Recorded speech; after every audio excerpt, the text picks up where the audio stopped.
Hyderabad నగరవాసులకు bad news. ఈసారి కూడా సమ్మర్లో నీటి కష్టాలు తప్పేలాలేవు. భాగ్యనగరంలో నీటి కటకట మొదలైంది. సాధారణంగా ఏటా ఎప్పుడో మండు వేసవి వినిపించే మాట ఇది. కానీ ఈసారి నీటి కష్టాలు చాలా ముందే వచ్చాయి.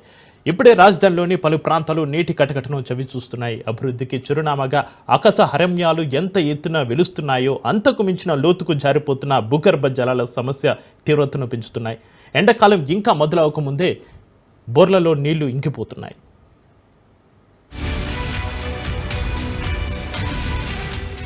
సకల కోటి ప్రాణికి జీవనాధారం నీరు. మానవాళి జీవితమంతా నీటితోనే ముడిపడి ఉంటుంది.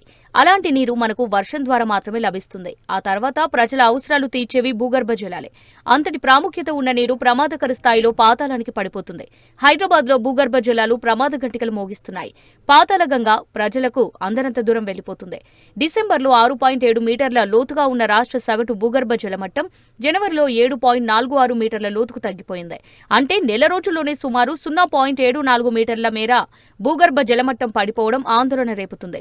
వ్యవసాయం, ఇతర అవసరాలకు తోడు తాగునీటి కోసం వేసవిలో వినియోగం మరింత పెరుగుతుండటంతో రానున్న రోజుల్లో భూగర్భ జలమట్టాలు మరింతగా పడిపోయే అవకాశం కనిపిస్తుంది. తెలంగాణ గ్రౌండ్ వాటర్ డిపార్ట్మెంట్ విడుదల చేసిన గణాంకాలు తీవ్ర ఆందోళన కలిగిస్తున్నాయి.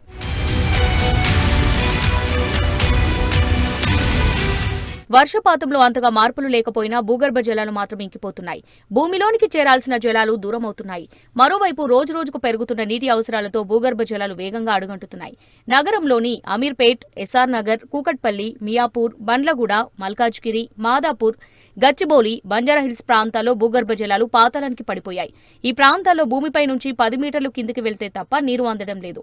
ఫిబ్రవరి నెలలోనే ఇంత లోతున భూగర్భ జలాలు ఉంటే ఎండలు ముదిరితే మరింత లోతుకు వెళ్లే ప్రమాదం ఉంది. వీటిని బట్టి ఈసారి నగరవాసులకు నీటి కష్టాలు తప్పేలా కనిపించడం లేదు.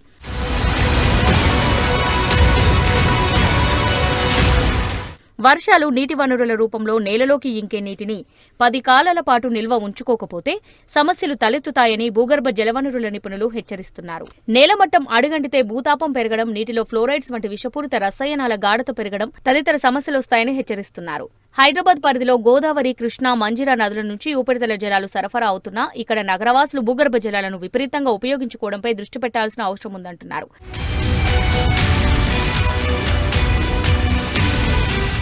నగరాలు, పట్టణాలు కాంక్రీట్ అరణ్యాలుగా మారుతుండటంతో నీరు ఇంకే పరిణామంపై ప్రభావం చూపుతుందని నిపుణులు స్పష్టం చేస్తున్నారు. హైదరాబాద్ నగరం, రంగారెడ్డి, మేడ్చల్, మల్కాజ్గిరి జిల్లాలో నేల కనిపించినంతగా విస్తరించింది. దీనివల్ల కురుస్తున్న వర్షం నీరు డ్రైనేజీ కాలువల ద్వారా ఇతర ప్రాంతాలకు వెళ్తుంది. అందువల్ల హైదరాబాద్ పరిధిలో నేలలోకి ఇంకే నీరు తగ్గుతుంది. దీంతో వేసవి రాకముందే నగరంలో నీటి కటకట మొదలైంది.